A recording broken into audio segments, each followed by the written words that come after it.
Thank you very much, Steve. I consider it an honor that I've been invited to speak to you today, so thank you very much for that. And it is kind of a coincidence that Steve Starkey introduced me. I don't know how much you know about his background, but he used to work in Bridge Section, where I am the manager now. And by coincidence, Steve was involved with the implementation of earthquake science or knowledge with respect to bridges 26 years ago, so back in the early 90s. And at that point in time, it was when we first, as a group of engineers and scientists, were learning about this specific type of earthquake or seismic hazard called the Cascadia subduction zone. And Steve was one of the leading engineers who figured out a way to consider the impacts of a subduction zone earthquake on bridge design. And so I've known Steve for a while and really appreciate his contribution to bridge engineering in Oregon. So I am going to talk about the resilience plan. Before I get there, I'm going to introduce a little bit about the seismic hazard that we have here in Oregon. If any of you read the New Yorker article a few months ago by Chris Goldfinger, you're going to hear some of those same things. I'm going to refer to a number of specialists from whom I've borrowed information and even slides to help illustrate the risk that we have here in Oregon. Then I will go on later on this afternoon and talk about some of the things that Oregon DOT is doing to try to prepare for this big event that we possibly might have here in Oregon. So that's a little introduction into what I hope to accomplish today. So we're going to talk about earthquakes. Probably many of you realize we have earthquakes here in Oregon. It's been a long time since we've had a real big shaker, but as early ago as the late 90s, this earthquake occurred and there was some building damage, led to restoration of the Capitol. We actually damaged one bridge up near Dayton. It had to be closed and was repaired. But the bridge damage really from this earthquake was pretty minor. And this is called a crustal earthquake. They can be anywhere from a magnitude 3 to up to, say, 6 or so. You got to be on the high end in order for it to really damage much infrastructure. But we have had some earthquakes like that in Oregon. That's called the crustal earthquake. And you can see how many we have here in Oregon and the magnitude potential for them. There's actually 2 in recent memory back in '93. Just by coincidence, the one up at Scotts Mills, and that same year we had one down in Klamath Falls. Again, one bridge was damaged in the Klamath Falls area. There was one loss of life in that Klamath Falls earthquake too. It wasn't necessarily because of a bridge problem, but there was a rock slide, and rocks rolled down the hill, impacted an automobile, and unfortunately the driver lost their life in that. But not a lot of serious impact for earthquakes historically in Oregon. We also have these intraplate earthquakes, which can be a little higher in magnitude. But typically in Oregon, they have been fairly low in magnitude. So we have them all the time. If you want to sign up with USGS like I am, I get little alerts on my phone that tells me when an earthquake happens. And they happen all the time off the southern coast of Oregon and even inland in Oregon. But typically they're low magnitude and not damaging. Then we have this third type. And this is the one we're concerned about. It has potential for very high magnitude, 8 to 9, And we have some evidence that shows the last one we had in Oregon was in 1700. Occurred in January, about the third week of January. We have pretty good evidence, not only geophysically, but evidence from Japan, where they received the tsunami that was generated, went all the way across the Pacific. And so we can date this one pretty well. So that's what we're really concerned about. And what I'm going to primarily talk about is response and identification to what's going on with this big Cascadia subduction zone earthquake. So here's a slide I borrowed from Dogami. They're the Oregon geologic group who studies these kind of things. We get a lot of good help from them and information. And you can see what's happening. The Pacific plate is expanding somewhere out in the middle, causing the plate to subduct or go down underneath the North American plate on this side. And of course, Japan and Taiwan have the same issues over on the eastern side. The plate causes stress as it is subducted under this plate. What happens is the land area here actually rises slowly as the plate subducts over a period of basically hundreds of years until it reaches a breaking point. And then a slip occurs. And when that slip occurs, the land mass on the bottom ocean floor changes rapidly. And I'm talking about tens of meters, 60 feet perhaps. And when the ocean floor has that big elevation change, it generates a huge wave called a tsunami. But also associated with that is a lot of ground shaking that occurs all through western Oregon. That land mass can be measured as it moves due to the pressure for the subducting plate. And a man named Brian Atwater, a scientist and seismologist, was one of the first ones to start measuring that and identify that it was associated with this subduction zone. And that occurred back in the late 80s. It led to the information that Steve used to help incorporate it into bridge design practices in Oregon. So we have been on an interim basis or a draft basis, probably would be fair to say, Steve. Since 1990, we've been including the effects of the subduction zone in bridge design. Buildings caught up a little bit later, 94. And since then, the last 26 years, there's been a lot of improvement in our knowledge of how this earthquake is going to behave. And I'm going to talk a little bit about that too.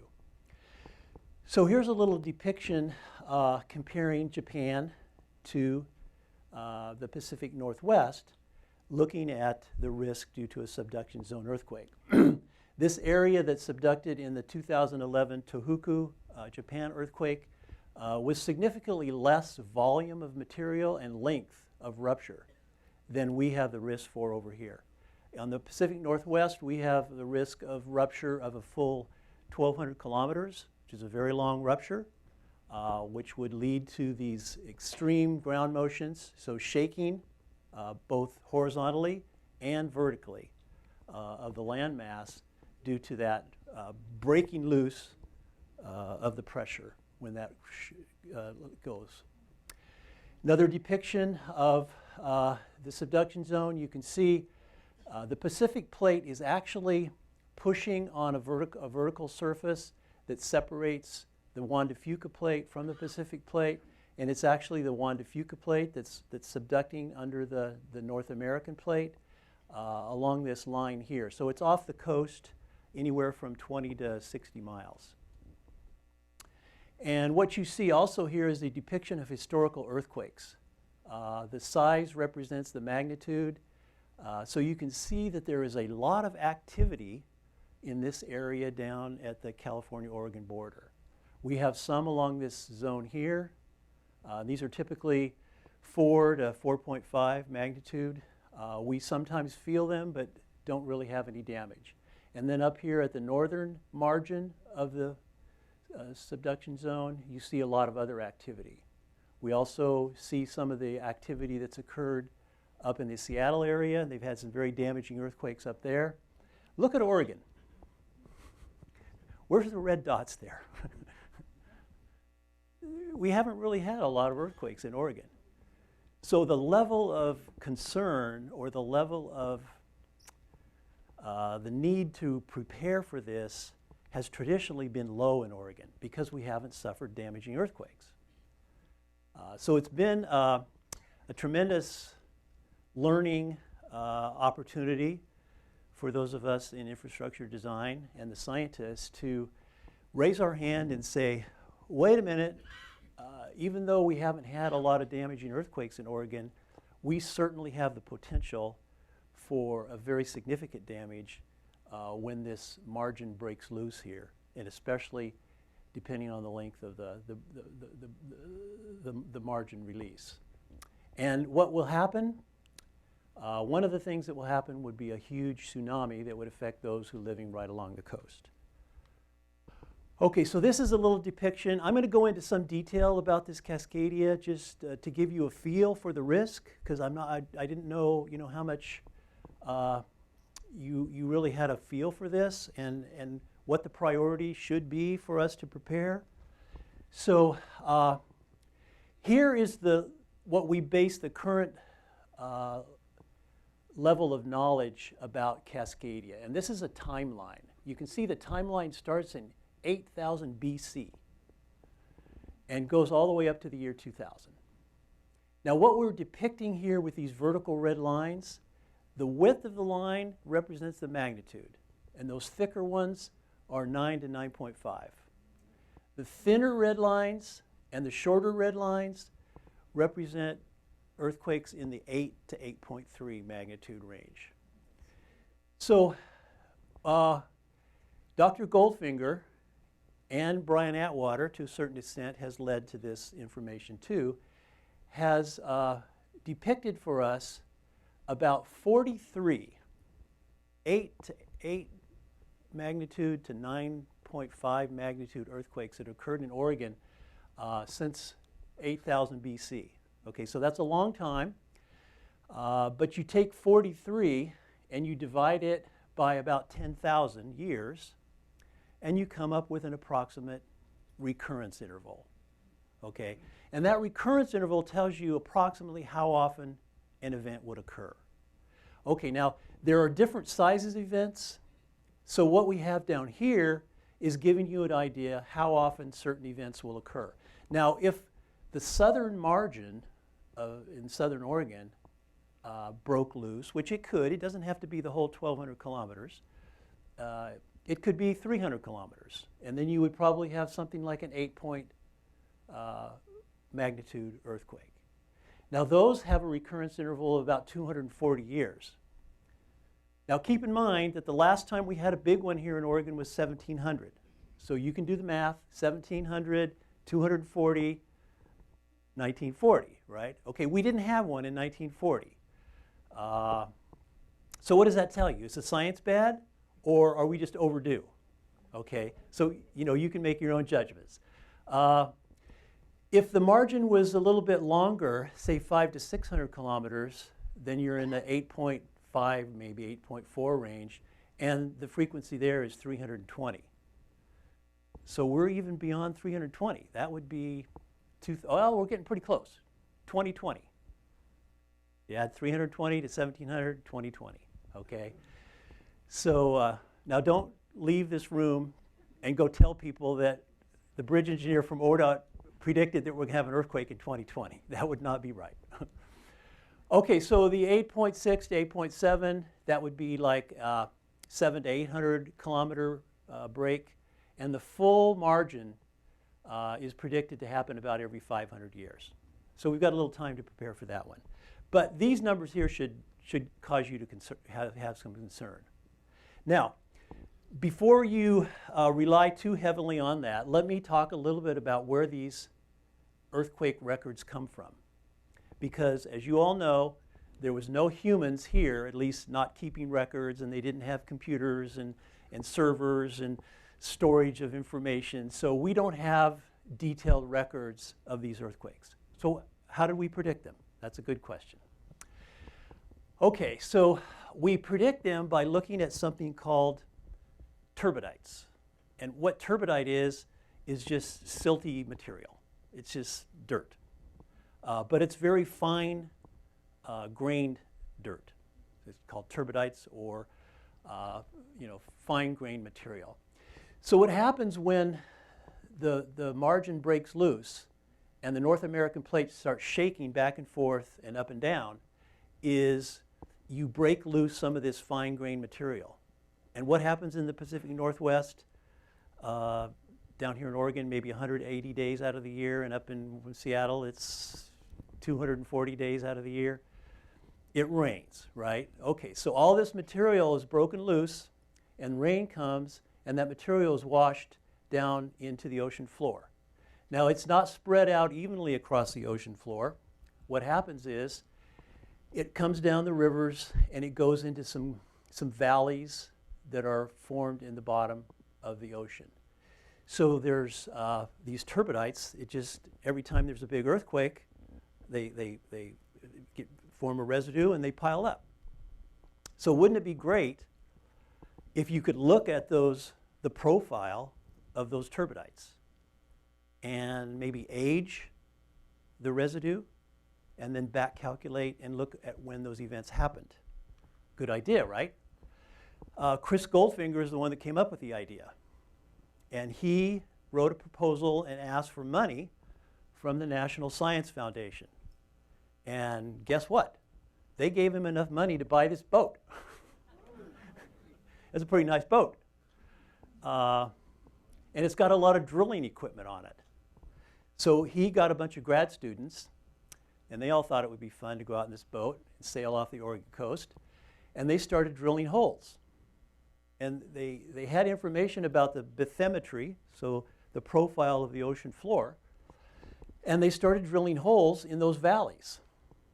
And they thought if we could look at the profile of those turbidites, that they could relate them to earthquakes of certain magnitudes. So he did that. And it went back a long, long ways in time. Okay, what does it look like? Okay, here's a representation. Now think of about a 4 to 6 inch core of soil, and you're drilling down from that boat, and you drill down, down, down, down, down, and you come up with a core of soil that looks like this. And then what you do is you start taking samples of the turbidites and you carbon date them so you know how old they are. And then you have this profile of aged turbidites that you can correlate with cores from other valleys. And the thought was, if you could correlate the turbidite layers, by looking at the depth of the layer, you could get an idea of the magnitude, and then you could correlate it and you could say, wow, this was a big earthquake that broke loose 300 kilometers, or maybe it was a 600-kilometer break, and the turbidite spread further up the Pacific coast. So he did all that work. It took years. He started about 2002, and by the time he got to 2008 or 2009, he had a really good idea about those magnitudes and how many earthquakes had occurred. This was groundbreaking work. Nobody had ever done it before. We had no idea how many big Cascadia earthquakes had occurred in the last 10,000 years. So now we know. Now we know what the recurrence interval approximately is, and we can put some importance on addressing this and getting ready for it in Oregon.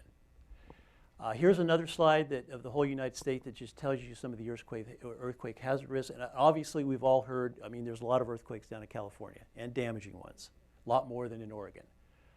We showed you along the margin of the Juan de Fuca and the Pacific Plate, and then those up north. And again, look how clean Oregon is. Okay, so how do we really know, how can we put a percentage on when we're going to have another earthquake? So what Chris Goldfinger did is he plotted all those earthquakes on this graph paper and drew some probabilistic lines, and he just looked at the southern margin, and he came up with a number that said it's probable in the next 50 years, to 37% probable, that we're going to have one of these southern margin earthquakes. So that's over a third. See, in my world, that's a lot. You know, that's enough to get me concerned and saying, okay, the bridges need to be more resilient because probably sometime in the next 50 years, we're going to have a big earthquake. Now, this you can quote. Go ahead. It's Chris Goldfinger that said this. So we have a pretty good chance of having an 8.3 on the southern margin. Then he did the same thing for the bigger earthquakes for the full margin, and he came up with about 12%. Now that's a little smaller, you know, in the bridge world, plus or minus 10%, we don't get too excited. But it is going to happen eventually. You know, it might be your grandkids or great-grandkids, I don't know. But this one I'm worried about. Okay, so now we're going to talk about the resilience study. All that preamble was to tell you why it was important in Oregon to do a resilience study. Now, it took a lot of people to study all of the infrastructure we have in Oregon and come up with a plan to address it and establish what the vulnerability to damage was. That's not a trivial question, it's a difficult question. And it was going to take a lot of work to do it. So when we did it, it was the legislature who decided that we would, and they directed the state departments to do this resilience study, and especially one group called the Oregon Seismic Policy Analysis Group, and they worked directly for the governor. But the legislature assigned them to do this work, and they went and got people to help them do it. So when they did it on the basis of the Cascadia Subduction Zone 9.0. So they just went right to the top and said, this is the worst earthquake we could have. We want to know what would happen in Oregon if that earthquake occurred. And so when you do that, you look at the risk zones in Oregon, and the worst risk is right along the coast because they have the strongest shaking of the ground. In addition to that, they have the tsunami that's going to happen 20 to 25 minutes after the ground shaking. So they are really vulnerable and at risk.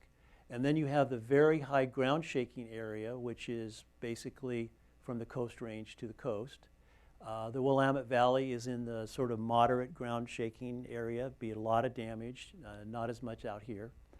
And then when you get to the Cascades and east, the ground shaking is much less and a lot less damage is going to occur over there. Okay, so here's an example looking at the Japan earthquake and the tsunami that followed, because we learned a lot from that in doing our resiliency study. And one of the things it told us was that it is possible to model what happens in one of these big earthquakes based on the ground motions that were actually measured in Tohoku. So the Japanese are much more prepared than we are, and they're much more advanced in this. They have thousands of instruments all over their country. And when one of the big earthquakes occur, they look at the ground motion response from these instruments. Now we have some too in Oregon and California and Washington, not nearly as many as they do. But they were able to model, based on their instruments, the effects of that earthquake, and it matched pretty good. So we looked at how they modeled it, and then we did the same sort of approach along the Oregon coast.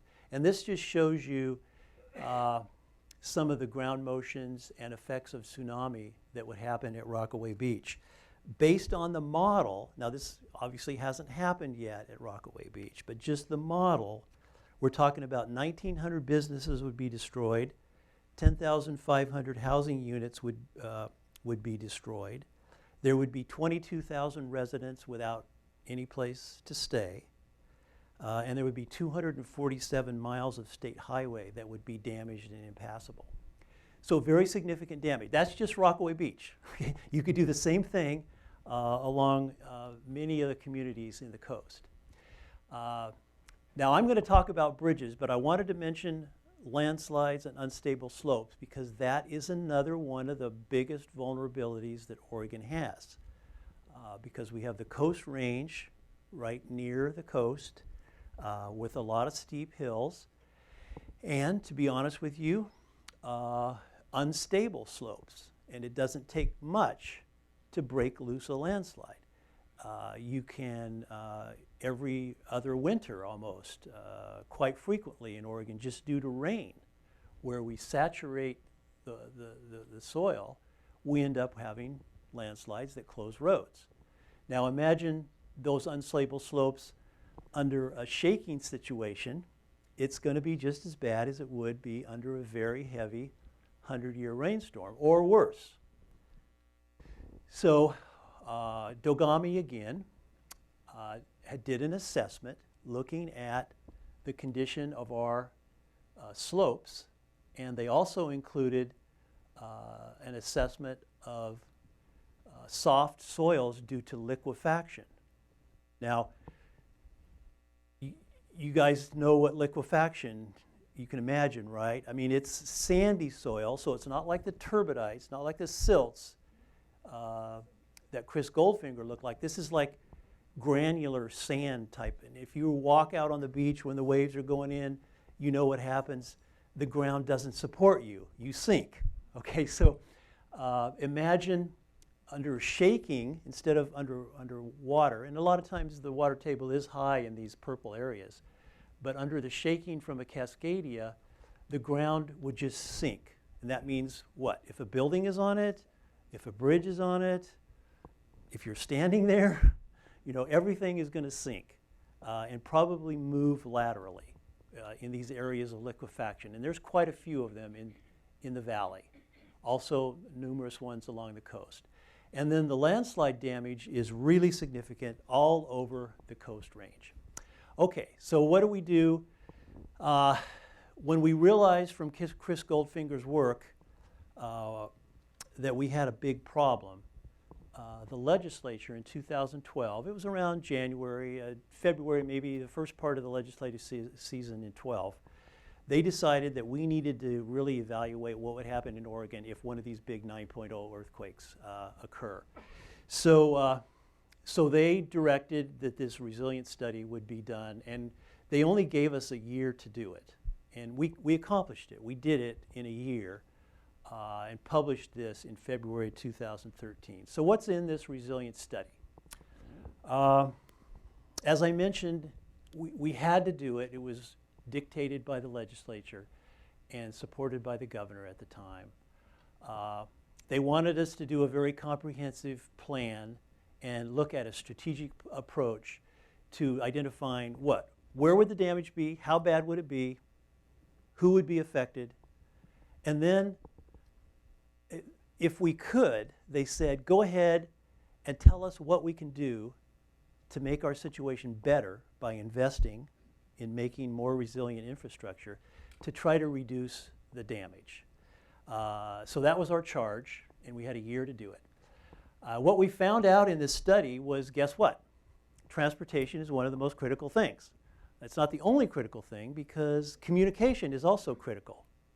I mean, you need to get around, right, to fix things, to go rescue people and take them to a hospital. Transportation is important. Communication is important, because if you can't talk to each other, you know, you don't know what's going on. You can't find your kids or your grandkids, or you can't report to the police what's going on. There's a lot of problems that could be solved with good communication. But the third thing that's critical, and transportation is right at the top of the list, but it's not the only one. The other one is liquid fuel. And I'm going to talk a little bit about liquid fuel in a minute, because it is a huge problem in Oregon, just because of the way we handle liquid fuel. Okay, so I'll talk a little bit about the transportation study. It was chapter 5. There's 9 chapters in the resilience plan. If you go look at it, it's big. Chapter 5 is a little bit less, a couple hundred pages. So they asked ODOT, in fact, the bridge section where I work, we were to take the lead in developing section 5, chapter 5 of the resilience study. And we had a lot of help, though. We were supposed to consider bridges, of course. airports and seaports, railroads, mass transit, and a particular study of the Columbia River. Now, in addition to all this, we included the landslide issue and how it would affect transportation. So, you know, here's some of the things we were looking at. Transit, in addition to everything else. So who was able to do this? Well, we got some help from the ports, especially Port of Portland. They were a very active participant. The USGS helped, or U.S. Coast Guard helped us with the port issues on the coast. And then we had some help from universities, some professors, some consultants stepped up and volunteered their time. Nobody paid them to do this. They just volunteered to help for that 1 year to develop this plan. We had help from local governments and Transportation Department. Of course, we were the lead, but also Aviation and Forestry were helping us with this. So, what are some of the concepts that are included in the resilience plan? The first thing is we talk about retrofit, because we identified a lot of infrastructure that would fail, that just would not be able to provide the service that it was designed for. And so the question was, well, does that mean we have to replace everything? And the answer was no. At least with respect to bridges and a lot of the other infrastructure. There are things you could do to your homes, to bridges, even to landslides, to retrofit and make them resilient so they won't fail.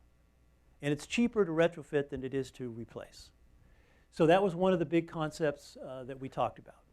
And this is not just a symbolic or a theoretical thing, because in California, in Chile, in Japan, we have evidence because they have done some of these retrofit concepts and they've had big earthquakes, and the retrofitted infrastructure has performed very well. So this is not theoretical, it's really true. We can retrofit and prevent this kind of damage from happening.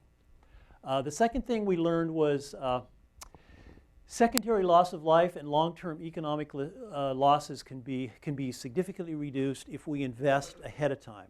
And I'll show you a slide a little bit later where there's like a 15-to-1 cost benefit.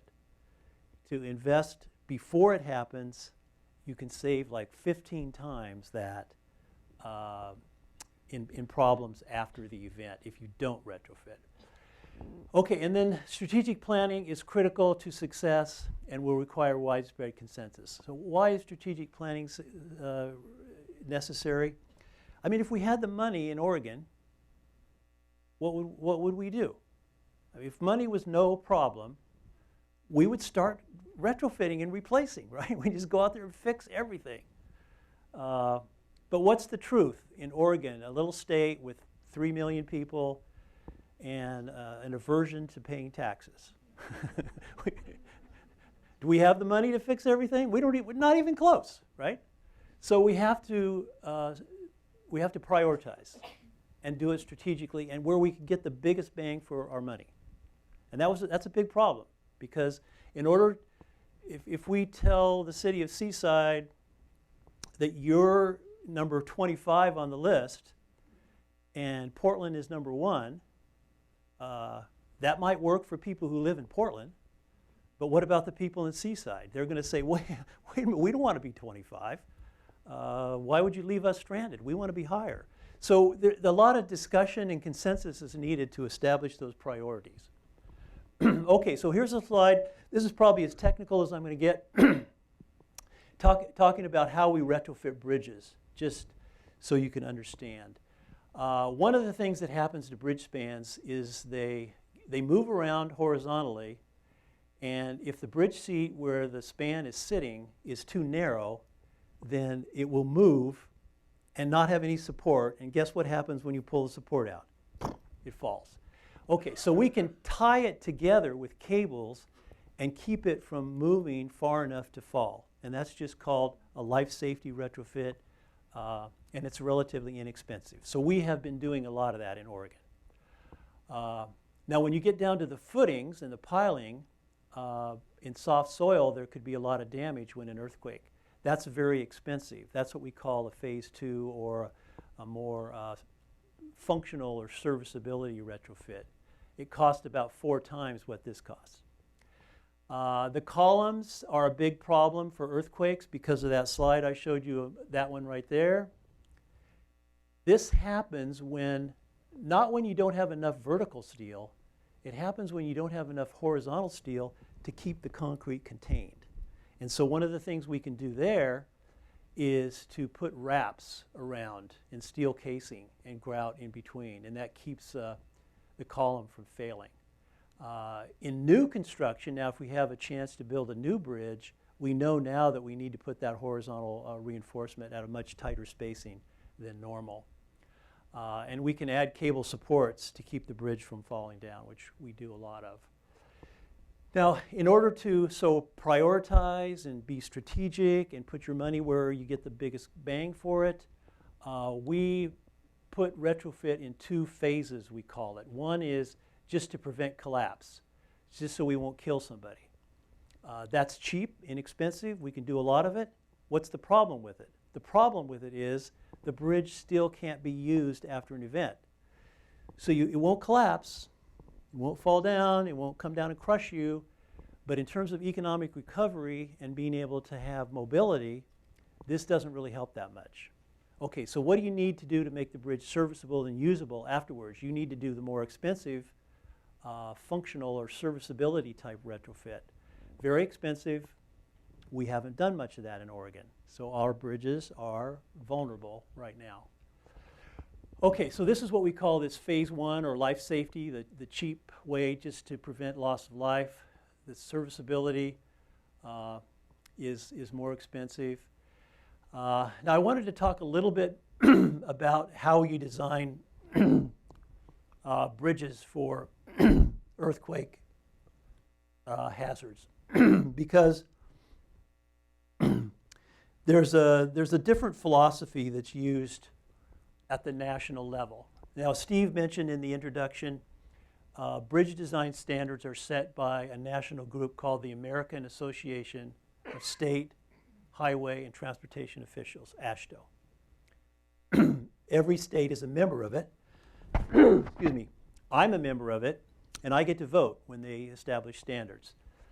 They have a national standard for designing for earthquakes, which is to design for no collapse at a 1,000-year recurrence interval. Okay, what did we just talk about with no collapse? Does that help you for being able to use the bridge after an event? No. Does it help you to prevent the loss of life? Yes. So at the national level, what they decided to do, and California has done their retrofitting to this standard, and it's just prevent no collapse. Now, there are some things that you do with detailing to make the bridge perform a little bit better than that in some cases. But that doesn't guarantee that you'll be able to use the bridge after an event. Now, it works okay for a crustal event, which is very small geographic area, because then people can come in from outside and help out. And so maybe it makes sense from an economic standpoint to use this no collapse and spend less money in design of bridges. But in Oregon, what are we worried about? We're not worried about a crustal event that's only going to happen down in Klamath Falls, right? We're worried about the big one. And when the big one happens, it's all of Western Oregon. And so it's not just limited to Silverton. And the people from Portland and the people from Eugene are not going to be able to just go and help the people in Silverton. When we have a big one in Oregon, it's going to be everywhere. And everybody's going to be in the same situation unless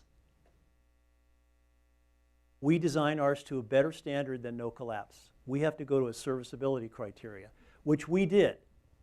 Starting in 2004, Oregon began designing for serviceability criteria. Now, when we first started doing this, we did not do it to the 1,000-year. We checked the no collapse at the 1,000-year because that's a national standard. You got to check to make sure you're okay with that.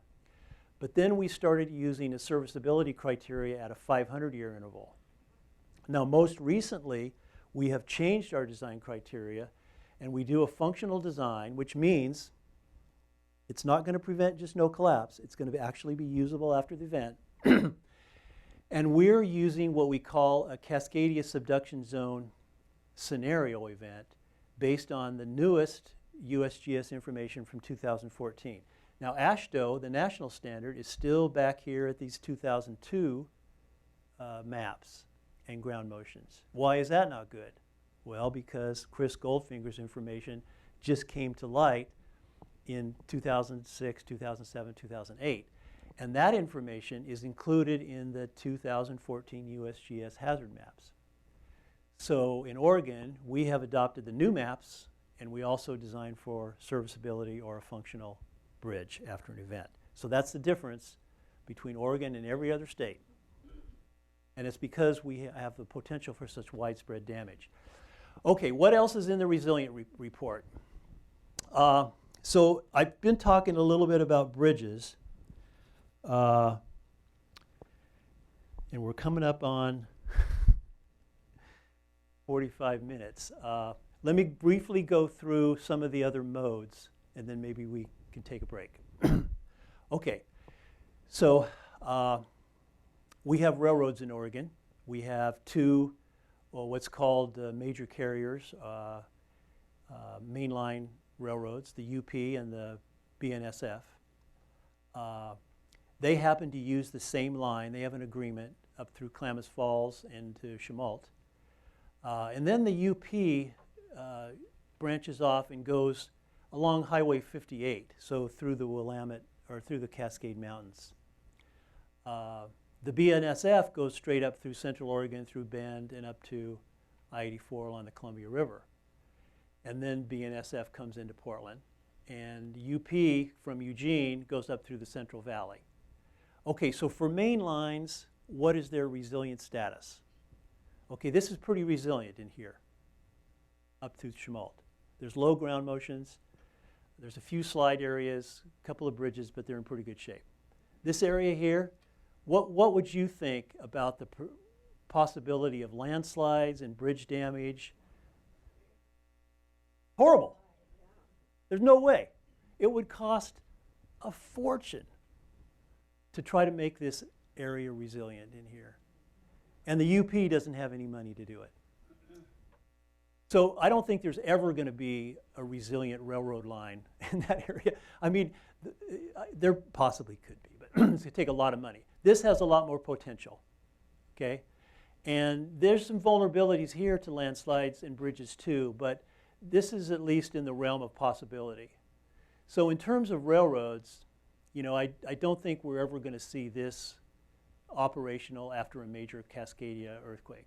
When you go to the short lines, we have a number of green, these are green here, the number of short lines. You've already heard in the paper that this one out to Coos Bay has got problems without even an earthquake. I mean, there's the old infrastructure, the tunnels are collapsing, bridges are in bad shape. None of the short lines probably will ever be made resilient. So in terms of railroads, the only likelihood we have to make it resilient would probably be that one right there. Okay, what about airports? There's 105 airports that are like certified in Oregon, so there's a lot of them. I mean, you're probably not familiar with them unless you fly. But there's quite a few. And they prioritized them. And they looked at their vulnerability. Now there's 5 of them in the valley that are reasonably resilient. Rogue, Eugene, Salem. Hillsboro's green, but it's pretty good. And then this one at Cape Blanco out on the coast. It's actually on rock. It's really solid material, and it's high above the tsunami. And so that's pretty resilient. The rest of them are probably going to be destroyed and take, you know, months or years before they can ever be restored.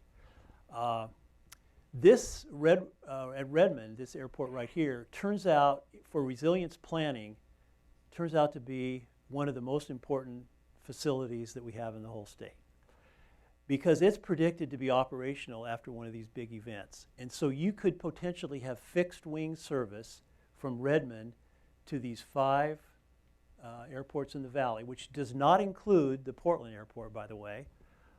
It's on ground that's very, very liquefiable. There's a levee along the Columbia River that is questionable. And so we don't count on Portland. Although the Port of Portland has been spending a lot of effort to try and invest in making their runway and their facilities more resilient. So in a matter of 5 to 10 years, we might be able to put Portland back on the list. But right now, it's Redmond to these other 5 airports. And then from there, we would potentially use helicopters to reach out to other areas because the roads are all going to be destroyed. Okay, so the ports along the Columbia River, turns out these have no resilience at all and probably going to be damaged. And these that are farther inland probably would be usable. But that doesn't mean a lot because the Columbia River has a dredged channel.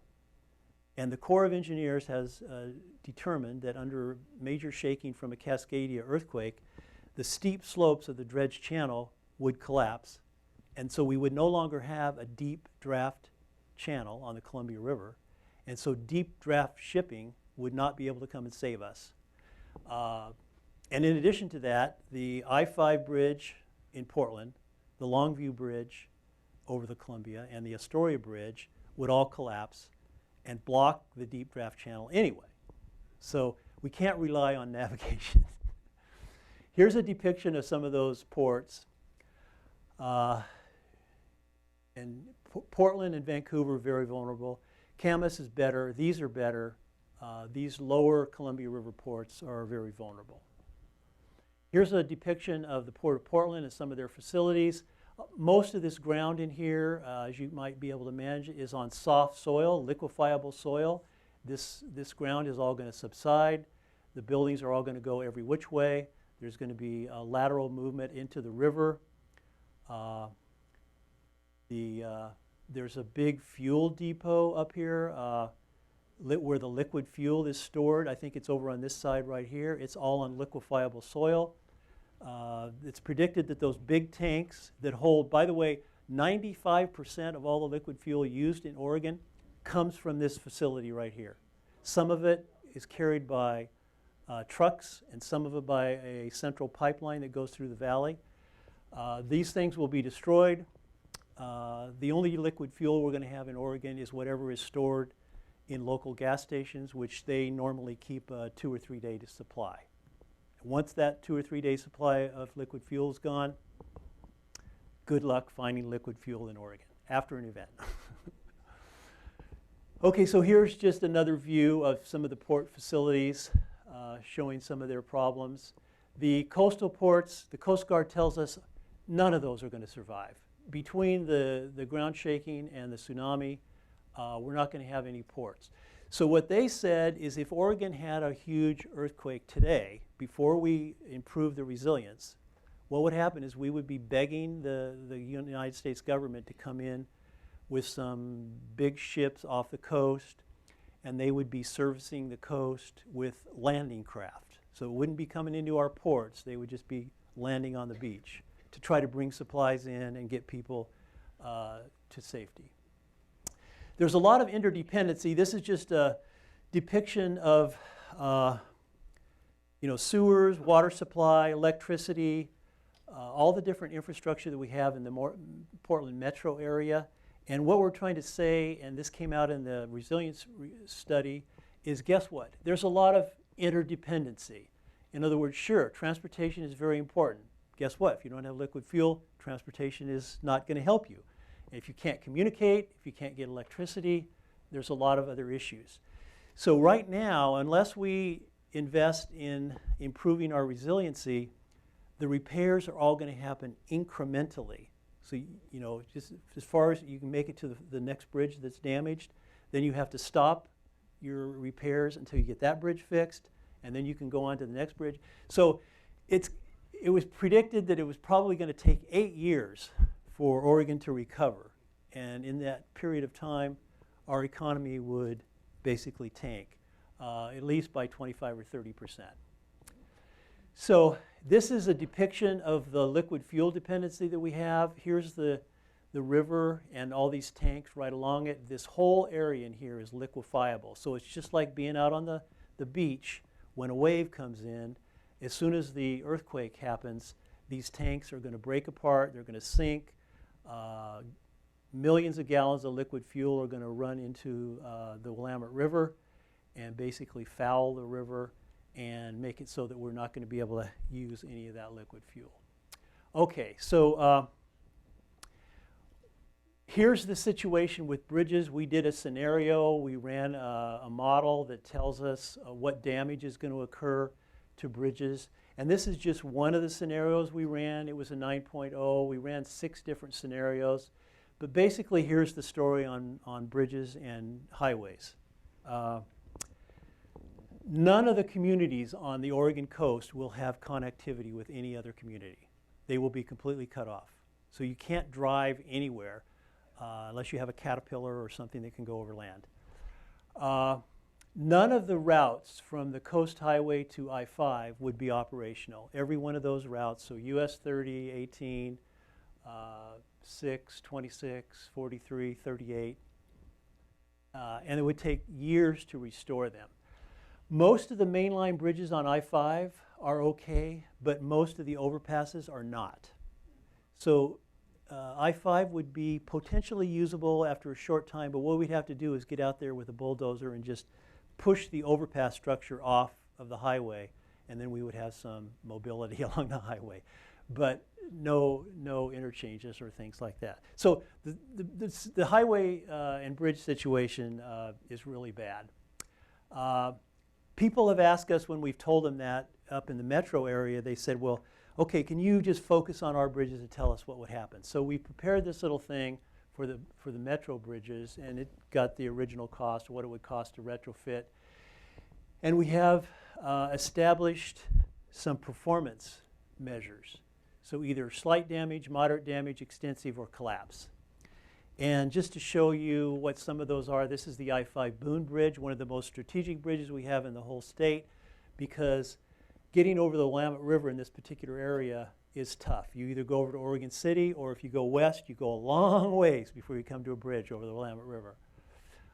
This is the I-5 Markham Bridge. It has had some retrofit, and it's got some special bearings on it that help it perform better, but still would have significant damage. I-205 Abernathy also had some retrofit, but is expected to have significant damage. This bridge would perform actually pretty well. This probably would still be standing, the suspension span. All these concrete approaches totally collapsed. I-405 Fremont, it's an arch bridge. It would perform pretty well too, but the same issue on the approaches. We've got these double-deck approaches, which would probably collapse. Ross Island, collapse. The Columbia River bridges, as I said, here's Longview, collapse. I-5, collapse. 205, maybe, not sure.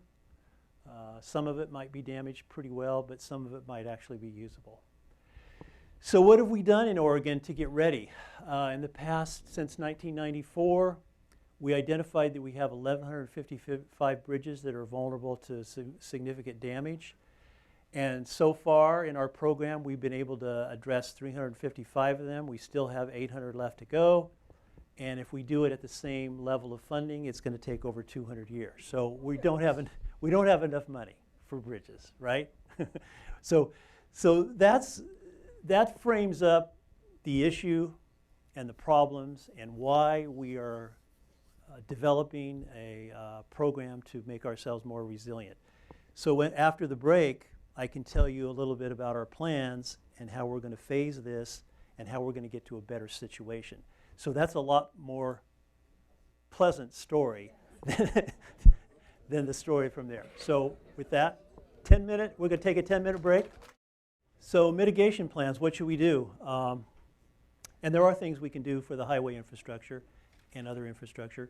I was talking in the break to a couple of people about, well, can we retrofit our homes so they won't collapse on us? And the answer is yes.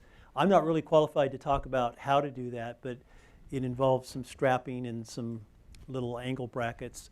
And a lot of money. And money. I understand that the Salem engineering office that issues permits for buildings can give you some guidelines on that if you're interested. But there are some things that could be done. Okay, So we talked about retrofitting, and we were directed in ODOT to, based on the resilience plan, okay, go plan.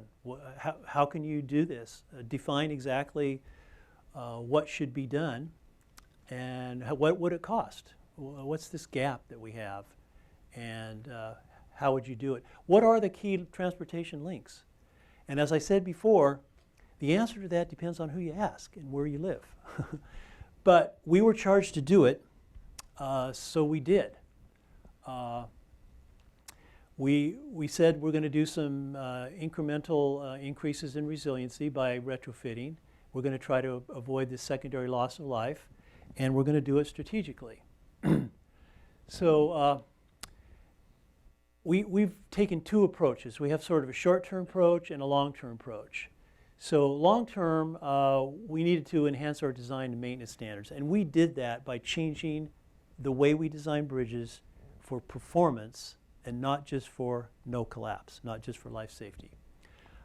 We have started working with what we call our Region 2 office, so it's the office in Central Oregon that's based here in Salem, to start storing and acquiring some temporary bridges so that we could, in priority locations, go out and just put up a temporary bridge, like Washington State did recently when they had a collapse up north of Seattle.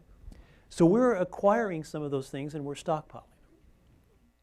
And we've started doing some work, some research at Portland State University on what's the most effective way to retrofit. Now, we've learned a lot from other states, but the fact is that other states are retrofitted for mostly crustal earthquakes. Now, Japan and Chile have done for subduction zone. But we're doing some things to make sure that when we do retrofit, it's as inexpensive but as effective as we possibly can. So we're doing some research that way. So let's just talk a little bit about resilience, because there's a number of hazards we have here in the Pacific Northwest in addition to seismic. Periodically, we have floods in different parts of the state. Sometimes they're up in the northwest part of the state. We've had some serious flooding down in Region 3, what we call down the southern part of the state. And typically it's not all over the state, although the last time we had one of those was the winter of 68, 69. They call it the Columbus Day storm. We had serious issues all over Western Oregon with that. So that is a problem. Of course, we have earthquakes I've been talking about. Wind out on the coast, wave erosion happens. We have bridges that periodically vehicles that run into our bridges, both our substructure and our overpasses. I don't know if you hear about those all the time. ODOT usually goes and responds and opens up the bridge pretty quickly, but we have overheight vehicle collisions hit one of our bridges probably once every month. So there's 10 to 12 a year. We have a lot of them. About half of those, we catch the person who did it and insurance ends up paying for it, but the other half we have to fix ourselves. We've had a few vessel collisions, not many. The Coos Bay Bridge is one of the most prominent examples of that. We have environmental effects to our bridges that are sort of make them non-resilient, and I'm talking about application of de-icing salts, studded tires. Sorry if you use studded tires, but they really destroy the roads and bridges. And we have natural and non-natural hazards that cause bridges to be non-resilient.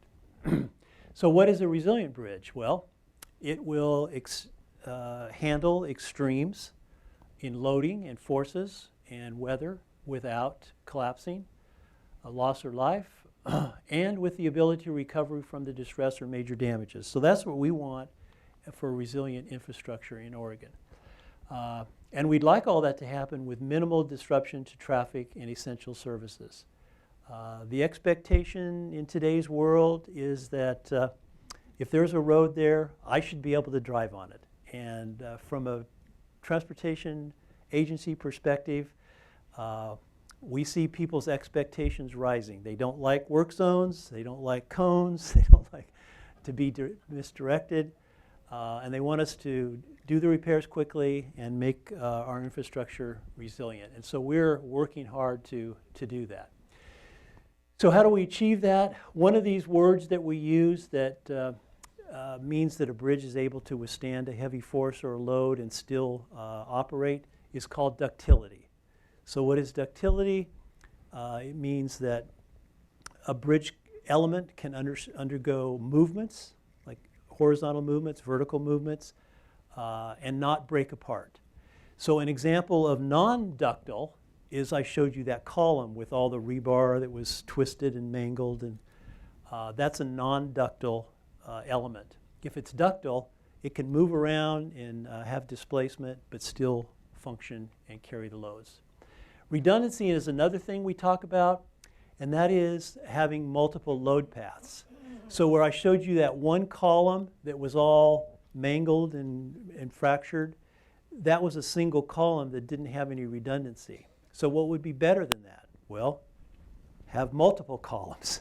And so if one of them breaks, you have other columns for the load to go down. So we are using redundancy in our system so that we can handle resiliency.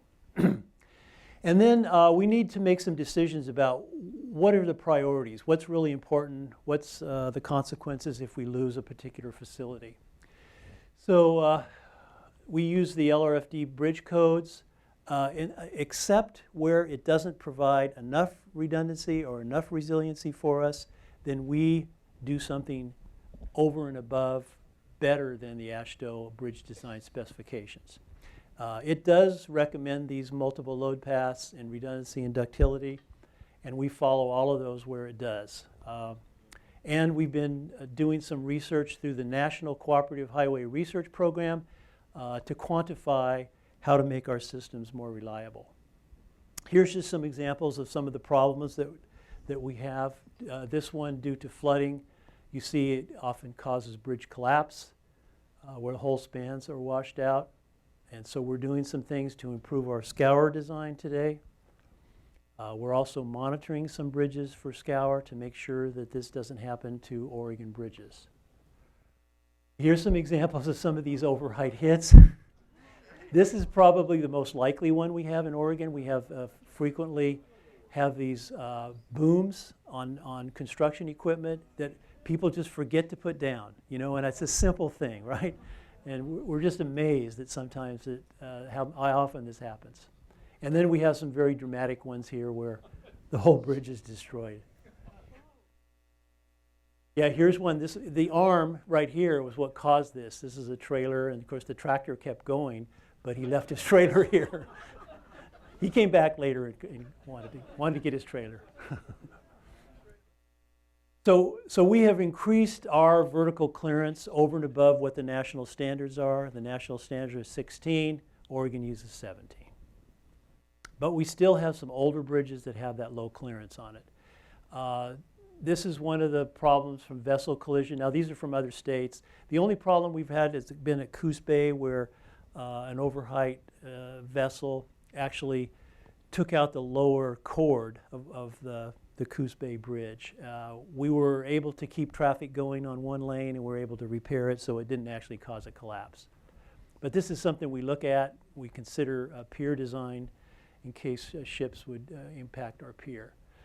And of course, I talked to you a little bit about the earthquakes. These are from other states, showing complete span collapses, damage to columns from earthquakes. Can be very significant.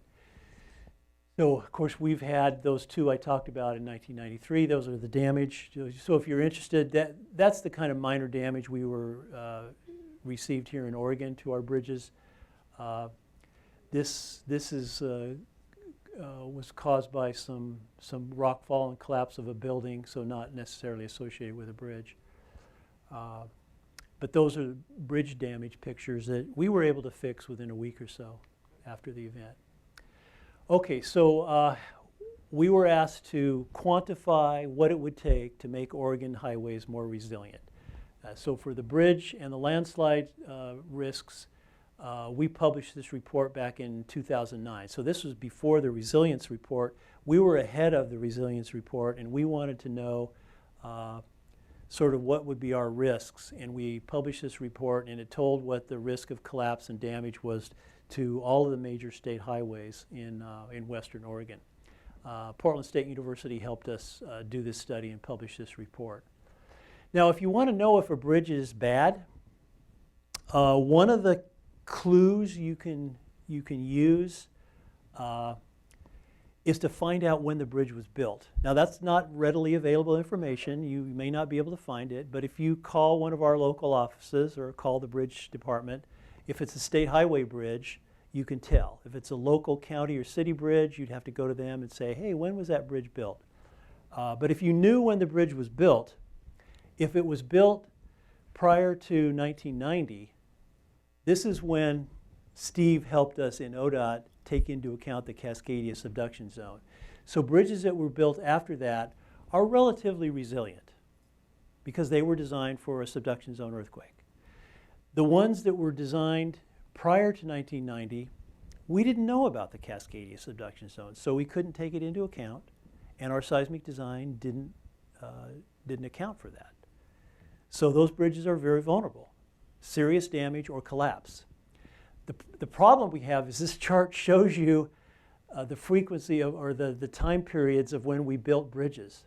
So about 20% of the bridges in Oregon were built after 1990. So 80% of them are vulnerable. And the only way to fix that is retrofit. And so far, the main retrofit that we've done is like this life safety, no collapse. We haven't done the full functional for the older bridges. Now, the newer bridges, especially after 2004, were all designed for functionality after an event. So they are really resilient. So that's just a little clue to how to fix it out. So what's the solution? Retrofit existing ones, bridges that are older and it's not really economically justified to retrofit, then we just have to replace them. And there's a number of bridges in Oregon that are like that. And the other thing you can do is what a number of you came and talked about the break is, well, now that we know how bad it is, we should do some personal preparation. We can either fix our houses, we can store water, food, emergency supplies, so at least you can take care of your family, right? And have some communication plans. So after one of these big events, your family's all going to meet someplace if you can, or try to figure out how to get together so you can help each other. Okay, so if you want to know how to fix a bridge, here's a typical cartoon of a bridge. You all might not know this if you didn't watch a bridge get built or are not a bridge engineer, but the biggest part of a bridge is underground because you have to have a solid foundation or you really got nothing when it comes to a bridge. Because if you don't have a solid foundation, the bridge is going to move all over the place. So here's the piles. We usually have a footing or a pile cap, and then you've got these columns. This is a very vulnerable part because this ground the earthquake is going to cause the foundation to go with the ground, and it's going to be moving like this. And this part up here is very heavy. So because of inertia, right, inertia makes things want to stay where they're at and not move. So you've got the ground moving this way, and inertia is trying to hold this thing steady.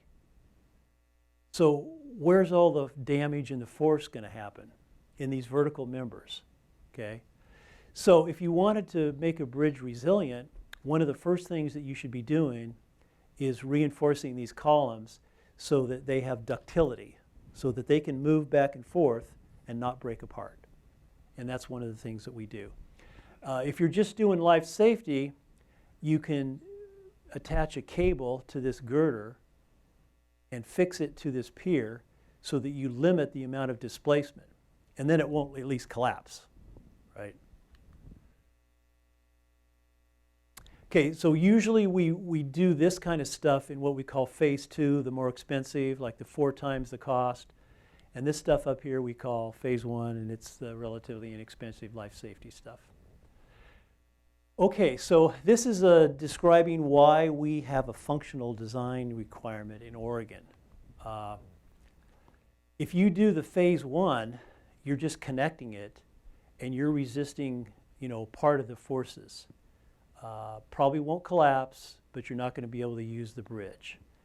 So if you do this phase 2 or the more expensive serviceability type retrofit, then you're way up here and you've covered practically all the forces that are going to come from an earthquake. Now what we don't do is go this extra little bit here to make sure that the bridge is absolutely earthquake proof. For those of you who are engineers out there, if we were up at this purple line,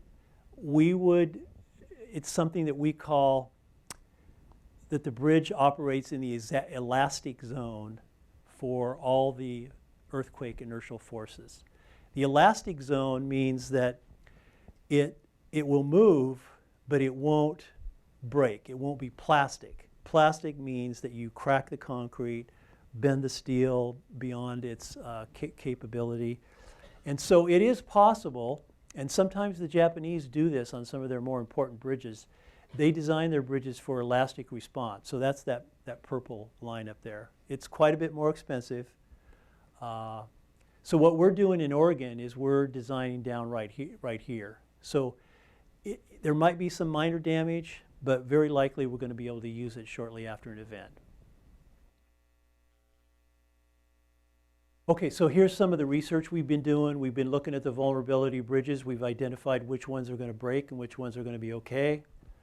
We've done some fragility development, so that just helps us look at bridges on a system-wide basis and decide what's the best action to make them resilient.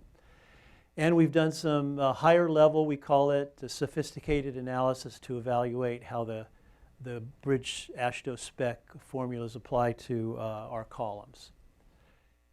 Now, how much should we spend in Oregon to retrofit our bridges or to keep them in good condition? Well, if you wondered about bridges in Oregon, about 39% of them are owned by the State Highway Department. Over 50% of them are owned by counties. Cities own about 8%, so much less.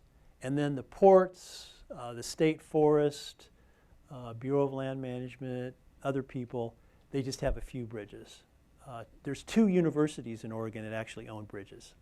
So they're in that 2%. Okay, so what did we spend? What have we got invested in state highway bridges or in these other county and city bridges? So these are millions of dollars, okay? So 23,000 million. Okay, so that's a lot of money, right? That's 23 trillion. You know, we've spent a lot of money. That's the value of those. So do you think we can go out there and replace all of those? Not even close, right? And the reason that even though we have fewer bridges than counties do, our bridges on the state highway system are bigger, so they cost more. And that's the reason for that discrepancy right there. So we've invested a lot in our infrastructure, and you know, it makes sense to invest some money to keep them operational and safe because replacement is really out of the question. Okay, and we've done some work to make our bridges more resilient.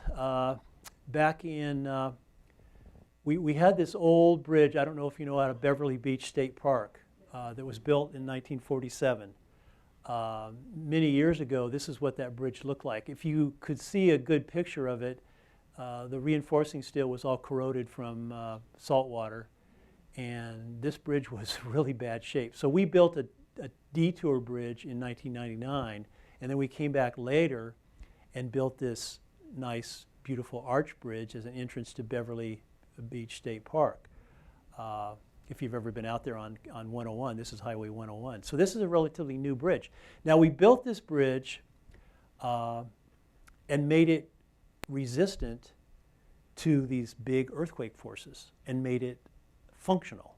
So even though this is right on the coast, it's going to withstand those forces. Now the other thing that we did, we went one step further because we just started learning about tsunami, and we calculated the tsunami force on this bridge, and we designed it so it would withstand the tsunami. So here's one bridge on all of US 101. It's the only one I know of.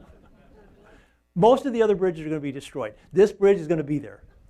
So if you knew that there was going to be a big earthquake and tsunami, of course, I wouldn't want to be in Beverly Beach, but hook yourself to that bridge somewhere, and you're going to stay right there because that bridge isn't going to go anywhere. Okay, so what about prioritization? How do we establish where to spend the money first?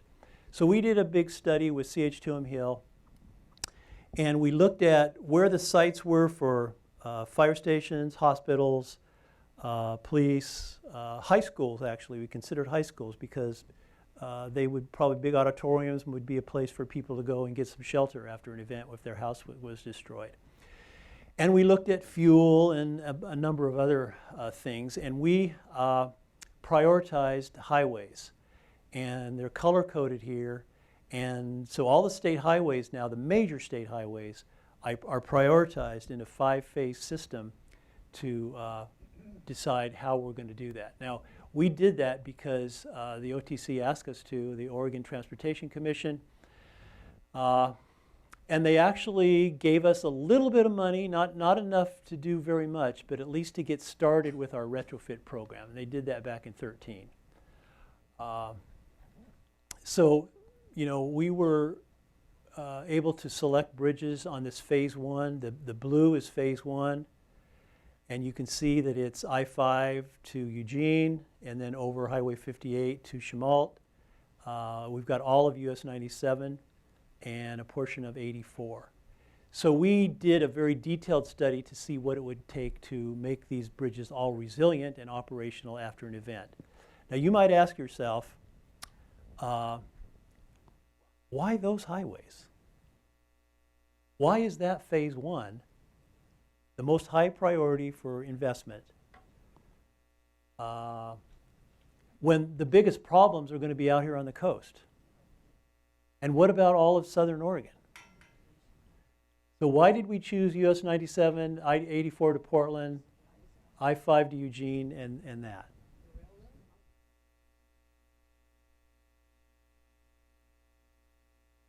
Well, part of the reason was because the ground motions are low over here in central Oregon. Remember I showed you that map? They're lower.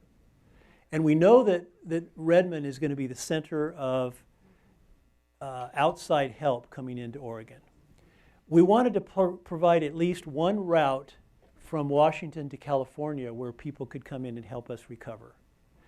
And it was a lot cheaper. It was 10 times cheaper to do that to US 97 than it was to do it to I-5 in this area down here. We've got a bunch of hills down here, a lot of landslides, really bad bridges. So this is less expensive. We get a lot more bang for our buck by doing US 97. And then once we have US 97, we want to have at least a couple of routes to go from central Oregon over into the valley. So we chose 58 and I-84. And then once we have that, it just made sense to connect those two. So we have this. So that's phase 1. And that's what Oregon DOT has decided we're going to invest first in making that area, those routes, resilient, so that we know we at least have a little bit of mobility after an event. But that does not include the overpasses. So as I told you before, it's all that we could do just to get that amount covered in terms of cost. So we did start doing some work. We have let a contract now to work on these bridges and make them resilient. We've done the design on these. We haven't let them for construction yet. And those right down in Klamath Falls, we've done the design down there, but also not construction. So we only have one group that we've got to construction, and that's that one here. But the next group will be here, here, and then 84 and I-5. Okay, so by doing that, we have, doing the design ahead of time, we now have shelf-ready projects. We can go out and do the seismic retrofit for all of, or most of phase 1, if we get the money allocated from the legislature and through the OTC. And that would give us at least one group of highways that would be resilient that we could work on. Now, the other thing I wanted to mention is A lot of the bridges that we look at and consider for seismic retrofit are in just too bad a shape to retrofit. And so the only answer to do that is to replace the bridge. Now you might wonder about that. Why are so many bridges so bad in Oregon that you can't even retrofit them? You got to replace them. And it's because we have a bunch of old bridges and we have not been systematically replacing them. It's just a problem. If you drive around Oregon, I don't know if you notice this, but maybe you can relate to this. Oregon has very good pavements on their state highways. They're smooth. You can drive fast. And there's a good reason for that. Oregon made a decision a long time ago that they were going to invest money in pavements. And so we're in the top 3 states in this country for smooth pavements. And that's because we put money there. Now our bridges are about number 44 out of 50 because we haven't been investing in bridges. That's just a decision that the department made, and a lot of that was, sorry to say, but it's your fault, because not you in particular, but you in general, because we do surveys, and we ask the public, where do they want to put highway money? And resoundingly, every single time we do a survey, they come back and they say, what? We want smooth pavements. That's where we put our money there. So anyway, we have a problem with bridges in Oregon, and they're old, and they're deteriorating, and they're not even worth retrofitting. And this gives you a little bit of example of why. So the vast majority of our bridges are over 50 years old, and they're just worn out. Okay, so we identified where we were going to put the money. I told you what phase 1. This came from a Lifeline study report. And when we did the Lifeline study report, we took that information and we put it into a revised vulnerability study. And instead of calling it vulnerability, we called it the Seismic Options Report. This was intended to give the legislature some options to tell them what it would cost to retrofit or replace bridges, and they could choose, you know, the route priority that they wanted. I mean, we had our own route priority, but if somebody else wanted to come in and say, no, the public wants you to do this, then you could do it based on that. So how did we choose the Lifeline routes? Based, as I told you, emergency responders, critical care facilities, life support, evacuation routes, critical fate corridors, mobility, and routes between large metropolitan areas. So this is our current plan that we have presented to our OTC and the legislature. These are our priorities we developed within ODOT. If somebody else wants to come in and say there are other priorities, we've got all the bridges identified, the landslides identified, and costs to retrofit and make them for all these individual corridors. But our priority is, phase 1 is, I told you, the blue. So we've got that route there. The next thing that we would invest in is the green. And the green, this makes some sense to me. We would finish I-5 down to California. And in phase 2, we would have 3 routes that would work all the way to the coast, plus a little bit of US 101 that we could afford in phase 2. And that would be 18 to 22 out to Lincoln City and up and down, US 30 out to Astoria, and out to Reedsport, and then Coos Bay and Florence. So that's phase 2. Then we go to the orange is phase 3. We add in some more routes from Central Oregon over to the valley, US or 99W. We finally got 26. The reason 26 is in phase 3, there is one bridge on Highway 26 that is a very large, very tall bridge built on a very steep cliff. And it would be lots and lots of money to make that bridge retrofit or replace it. And so we put that off to phase 3. And then we add in the other sections down here, phase 3. Phase 4 are going down into Crescent City and a couple more routes to the coast, and then 197. Now, phase 5 is an interesting thing. When we started looking at these route priorities, we have about 24 very, very large bridges in Oregon. So this is over Newport Bay, Coos Bay. We've got the Fremont Bridge. We've got about 24 of these really huge, large bridges. And so they're very, very expensive to either replace or retrofit. So what we decided to do was, let's get the biggest bang for our buck. Let's do as much of these route segments as we can, and then save the very, very expensive bridges for last.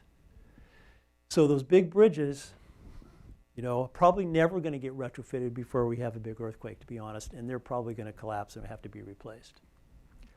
Okay, so what does it cost? Okay, these numbers are scary. I get that. Phase one, so just that blue section, between the landslides and the bridges, it's close to $1 billion.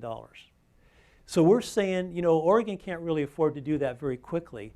Our first proposal was, let's do it over a 10-year period.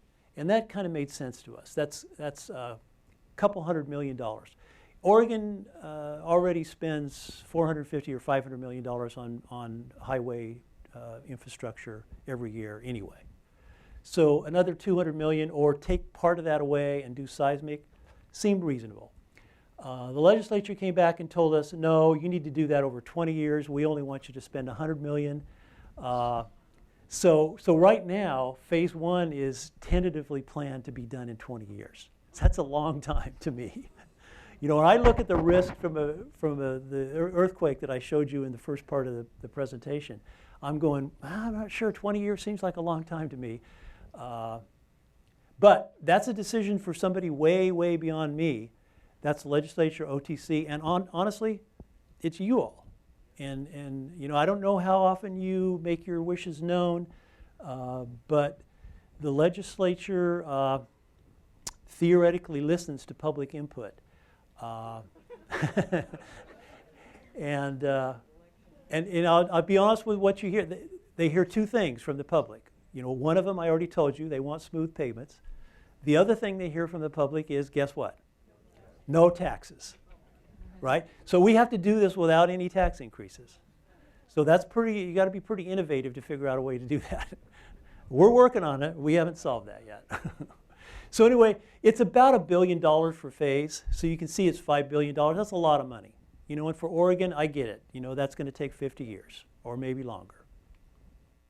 Okay, why should we do it? Well, we have this very super big program in Oregon that has all the bridge information, all the highway information. It has all the traffic information, tells you how many people drive and what kind, their trucks or whatever, on all of our state highways. And this program also has economic drivers. So it's where the big businesses are located. So it takes 3 or 4 days to run this program. You input all the data, and it hums for a while, and then it gives you an answer. So what we decided to do was, we know from our studies which bridges are going to be damaged and where the landslides are going to be. So we told our planning people who manage this computer program exactly which roads would be damaged after a major earthquake. And we asked them a question. If these bridges are damaged and these roads are not operational, what's going to happen to the economy of Oregon?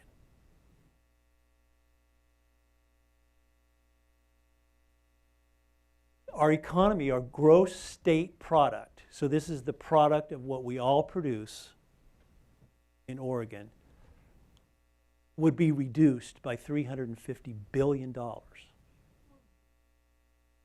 over an 8-year period. That's still a lot of money for 8 years. So that's what I was saying before. That's why I can confidently say, if we don't prepare for this big earthquake, the economy of Oregon is going to go down. Now, this is only 20 to 25% of our total gross product. So we would still be producing some things. But 25% hit to our overall economy, it's going to be 8 to 10 years before we can recover from that. That's a big, big hit to our economy. So what if we did some retrofit? Okay, if we did just phase 1 and 2, now keep in mind that's $2 billion. But if we had completed phase 1 and phase 2, we would reduce that loss by 10%. So we would reduce the loss from $350 billion to 315 billion. So we'd save some. What if we did the full seismic program? We reduce our economic loss by 84%.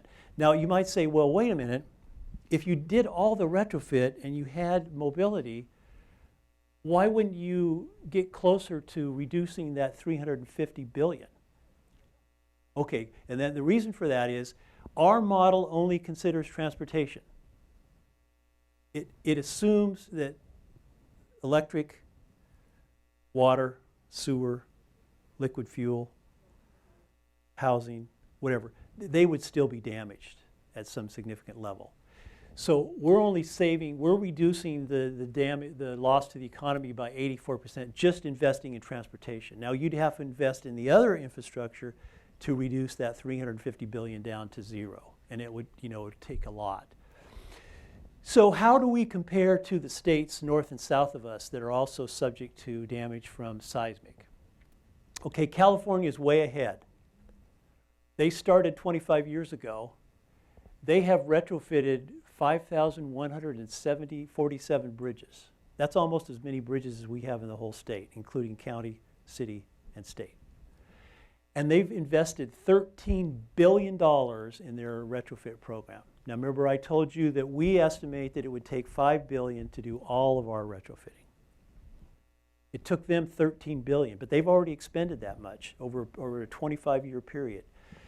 Now I'm saying, it would take Oregon $5 billion and likely 50 or more years to invest that. Because so obviously they have a lot more money than we do in California. They've got 22 million people and they pay more taxes than we do, and they have more money and resources and all that. Okay, what about Washington? They've retrofitted 416 bridges and they've spent $177 million. So they're ahead of us. They've got a long ways to go too, though. And we've spent $44 million, and all of that phase one, just that no collapse type retrofit. So out of $5 billion need, we've spent $44 million. So we've got a really long ways to go. We have 1,200 bridges, plus or minus, that need to be retrofitted, and we've only done 143, and that's phase one. So that's just no collapse. Okay, so we got a long ways to go. Now, that slide was prepared a few years ago. Since then, we've invested another $8 million, so it's a total of 52. Still got a long ways to go. And that's mostly life safety. Okay, so the Oregon Resilience Plan recommendations, we need more money. We should not bond this. We should pay as we go, and if that's all we can afford, we should just do what we can afford. The bonding ahead to make our children pay for this is not a good solution, we don't think. We should do more research to make sure that we're efficient as we do it, and we need to complete the transit, port, and rail. It turns out that we know a lot more about highway bridges, both landside and bridges, than we do about transit, port, and rail. Now, I gave you some information about those earlier. It was more subjective. It wasn't a detailed study like we have for the highway. We've done a lot more work and know what it would cost for highways. This is a little description of the bridges in Oregon, showing you where the summary of all of our scenarios show that the damage would be and where we need to do retrofit. This information is available, by the way. It's in a GIS overlay. You can either go to an ODOT webpage and get this, or probably easier for you would be to go to the OPB webpage and search for, what was the title of that 1-hour show they did? Unprepared. Go to the OPB webpage, search for Unprepared. You can watch the video again if you want to see their take on damage. But if you click on a link of what's the bridge condition, they have a page that's a public web page. It's similar to this. You can look at any bridge you want to know, and they will tell you whether it's not vulnerable, so it's going to be okay after an event, potentially vulnerable, or vulnerable. And vulnerable basically means wouldn't be able to be used. Potentially vulnerable means probably wouldn't be able to be used. So that's available if you're interested in a specific bridge. This is just a slide that shows you before and after for tsunami, just to give you an idea what happens. I'm not sure you can tell, but here's all before these buildings. You can see everything's fine, the streets are open, bridges are open. Afterward, it's complete devastation, almost like a nuclear bomb. And that's just illustrating what we're showing and predicting is going to happen if we don't invest in resiliency. Our economy is going to tank by this $350 billion, which means that we have a benefit-cost ratio of about 15 to 1. So if we invested this $5 billion, we would avoid a lot of economic loss to Oregon. Okay, so you're going to have a chance to ask questions here if we have time, because I'm coming near the end. We've presented all this information to the legislature. They're going to be considering it in the 17th session. We've talked about different ways to raise revenue. They're talking about fuel tax indexing, a ratio of registered vehicles, some combination of excise tax, aviation fuel tax, natural gas, and other things. They talked a little bit about bonding. We've been trying to steer them away from bonding because we think we should pay as we go. And any transportation funding that is going to come out of the 17 legislative session would have to be shared. So cities and counties would get 50% and ODOT would get 50%.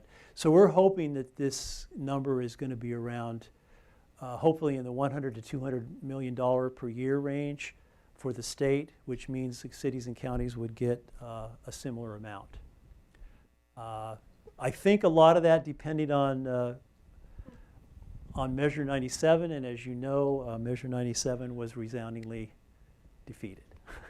So I'm not sure what's going to happen in terms of transportation funding in the next bill. This was just one example that was being looked at. This is trying to get $400 million, so state would get $200. Of that, if we did that, we would probably somewhere between 60 and 100 now that we're talking about would go to Seismic, and the rest of it would just go to repairing poor condition infrastructure on the highways. And initially our goal was phase 1 in 10 years. We've revised that now, possibly phase 1 in 20 years. This is just a description of why we have this problem with bad bridges. We're projecting out through 2040 and 2050, if we don't increase transportation funding significantly, our bridge condition is going to go down to where a huge percentage of bridges on the state highway system are going to be load restricted, so the big heavy trucks will not be able to travel on the state highway system. Now, to talk a little bit more about why we do something different from the national seismic design criteria, this map is to illustrate the difference between the Cascadia subduction zone scenario, which we are now using for bridge design, versus the uniform hazard from 2002, which is the national criteria. Now, if you use the national criteria and compared it to our new design criteria, you find that the old national criteria would allow bridges in this orange and red basically to fail under a Cascadia subduction zone. So it would meet the national criteria for no collapse, but we would not be able to use those bridges in this area right here.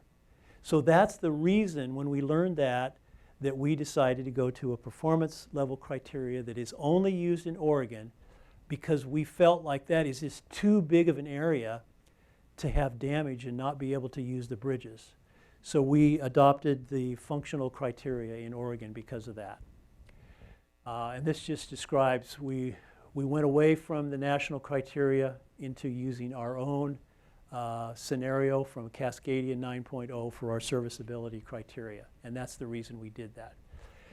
So where do we go from here? So far we've been doing these studies primarily focused on state highways.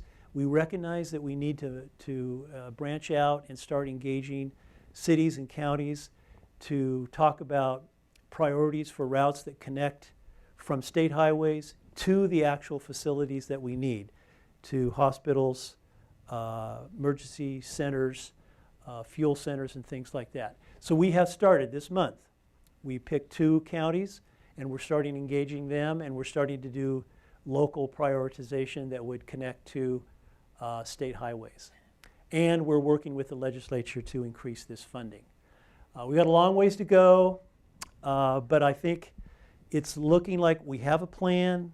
We actually could do some good with some investment, and we're hoping that the legislature does the right thing and helps us move forward in making Oregon more resilient. So I know that was a long time. You guys have been very patient, and so that's all I prepared. And if there are any comments or questions, I'm happy to address them.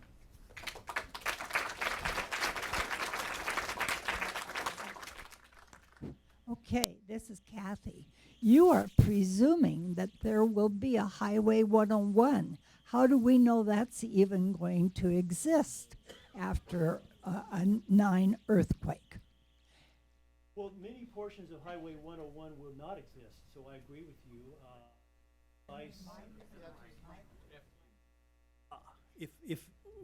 If I assume that, then I'm sorry I misled you.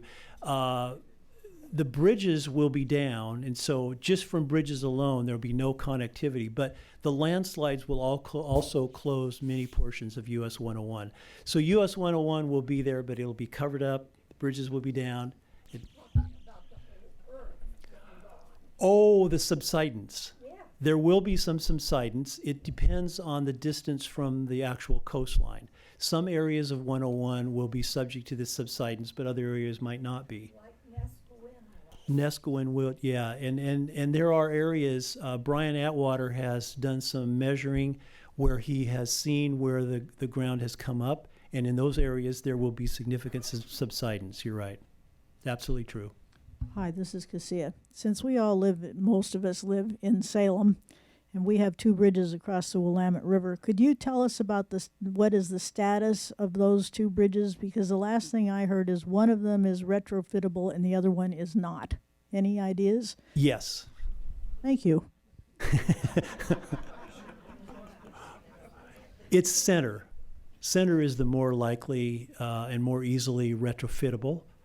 Marion is actually too old, and some of the details really doesn't make sense to invest in retrofit on Marion. So we have been working closely with the Area Commission on Transportation here in Salem and the City of Salem. We've recently procured a little over $100,000 to do a more detailed study to define what it was exactly cost to retrofit Center Street, just in case there happens to be some money. Our current program level estimate, so it's not a detailed estimate, our program level estimate for Center Street is about $80 million. And that would not only take care of the seismic retrofit, but would also fix some of the other structural issues that exist on Center Street. Don't want to scare you, but Center Street needs some investment other than for seismic. And the total of those 2 would be about $80 million, and then it would be retrofitted to a functional level. We don't recommend investing in retrofitting Marion Street. I don't know when, if ever, we'll be in a position to replace Marion Street or add a 3rd bridge. I mean, right now there's absolutely no funding, not only for construction, but there's no funding for design or PE for either one of those either. This is Arthur. It's been speculated that the next administration, federal administration, will embark on a new infrastructure program with a mix of private and public money. How fast is the state ready to get its share of this program, should it be forthcoming? Well, we have been doing some advanced planning to increase our program levels by up to 2 times. Not necessarily because of funding at the federal level, but we've been doing it just in anticipation of potential state increase in funding. So we have plans in place. To be honest with you, these plans do not include the addition of more staff at ODOT. It includes more outsourcing. So we would be relying on consultants. And we have a lot of consultant capacity that we could tap on, and we're pretty confident that we could bump our program at least by twice and deliver an increased program in infrastructure with our consultant partners. So we've been looking at that. And the odds are, if it comes from the state legislature, fine, we'll be able to respond by 2018 to start doing that. If, in fact, something is done with the Republican presidency and Congress to increase transportation funding, which has been a lot of talk about that, not only from the president-elect, but from Congress itself. There's a lot of interest in increasing funding for infrastructure. So I'm confident that ODOT would be able to respond if that was the case. In the back, George back here. My question has to do with studded tires and the damage done. Could you give us some idea of the significance of that in terms of dollars per year? Well, the biggest impact is to the pavement preservation program. And then the second is to bridges themselves. From the pavement preservation program, they have been traditionally spending about $160 to $170 million a year for pavement preservation to keep those pavements smooth, which is what their goal is. And there's about a third of that is directly related to studded tires. So studded tires basically just like grab $50 million a year, take it right out of the transportation budget, and keep us from doing other needed work. So I understand that there's a lot of sensitive feelings and strong feelings about the safety benefits of studded tires.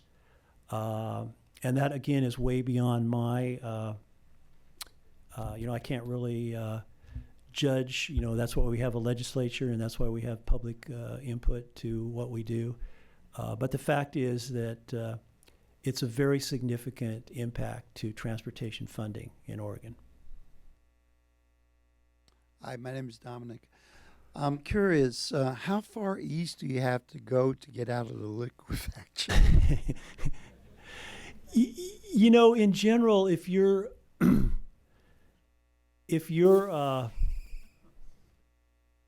half a day's walk east of US 97, you're probably in a safe area, even with a 9.0 Cascadia subduction zone.